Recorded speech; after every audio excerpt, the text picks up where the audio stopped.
So this video is just to kind of reiterate what we did last week with completing a table from an equation or from a graph. And we're going to talk about a few little vocabulary words that we've talked about a little bit throughout the year, but is definitely going to become very important for the rest of this unit and as you move into algebra. So I'm just going to do the first example from this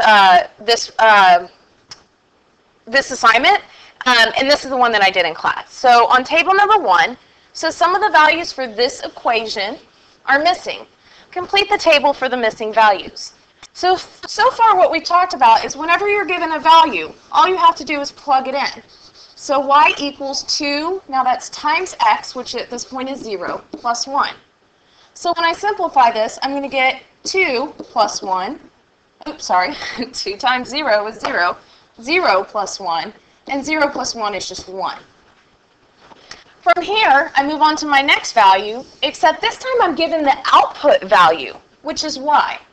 So where it says y in my equation, I'm actually going to write a 3 instead.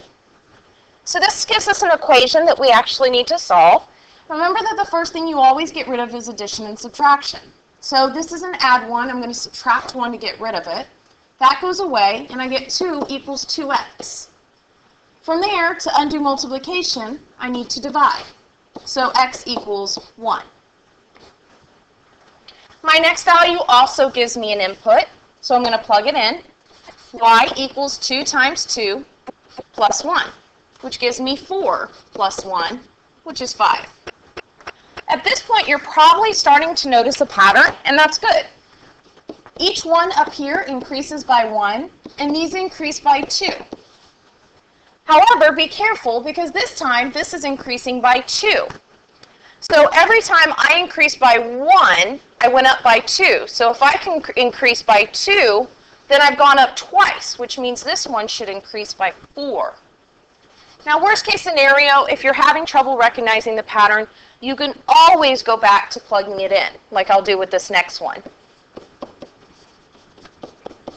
So I need to subtract 1 from both sides. Divide by 2. So this one's going to give me a 7. But if you can see the pattern, that's going to help you out in the next couple of topics that we do. So this one is increasing by 2, which again means this one needs to go up by 4. Now notice this one only went up by 2, which means this one only needs to go up by 1. And then this one went up by 3, so plus 1 means plus 2, plus 1 means plus 2 for your input and output. So plus 1 means plus 2. So if I go up by 3 for my input, then my output should go up by 6.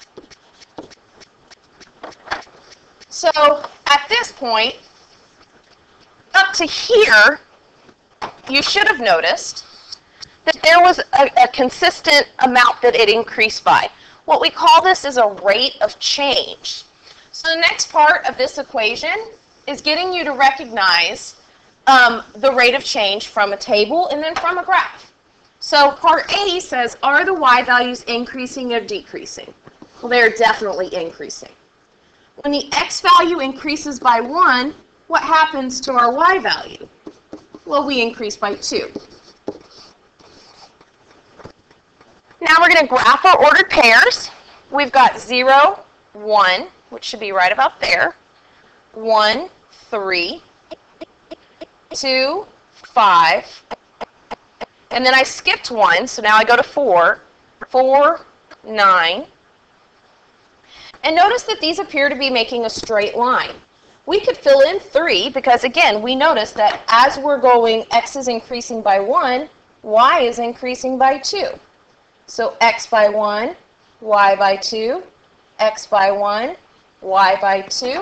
This one should be at 3, 7. So what we've done is we've used our constant. Constant means it's increasing steadily or decreasing, but in this case increasing. We've used our constant rate of change to fill in the rest of the graph.